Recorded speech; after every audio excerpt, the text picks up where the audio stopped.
عبداللہ بن مبارک بہت بڑے عالم، بہت بڑے محدث گزرے تھے.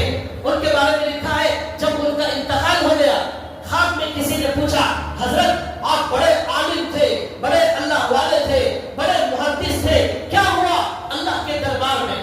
حضرت نے کہا اللہ نے میری مغفرت فرما دی، اللہ نے مجھے جنت کا فیصلہ کر دیا، لیکن مجھے بڑا تعجب ہوا، ہمارے گھر کے بازو میں ایک میرا پڑوسی تھا، لوہے کا کام کرتا تھا، وہ میرے سے آگے جنت میں میرے سے بلند درجے میں پہنچ گیا. تو خواب ختم ہو گیا. وہ نوجوان جسے حضرت خواب میں آئے تھے وہ صبح اٹھا، اس کے گھر والوں کے پاس وہ نوجوان وہ خواب دیکھنے والا گیا اور جا کر بیوی سے پوچھا کہ تمہارے شوہر جو لوہے کا کام کرتے تھے ان کا مقام عبداللہ بن مبارک سے بھی آگے جنت میں اللہ نے دیا ہے، کون سا عمل کرتے تھے تمہارے شوہر، کیا کرتے تھے؟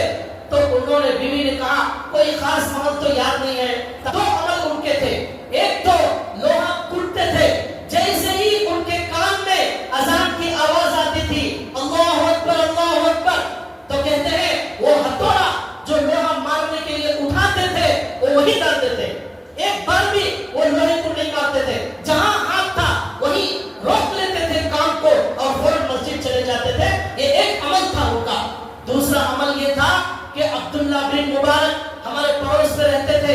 حضرت رات بھر تہجد پڑھتے تھے، رات کے آدھی رات کبھی تہجد میں کھڑے ہو کر قرآن پڑھتے.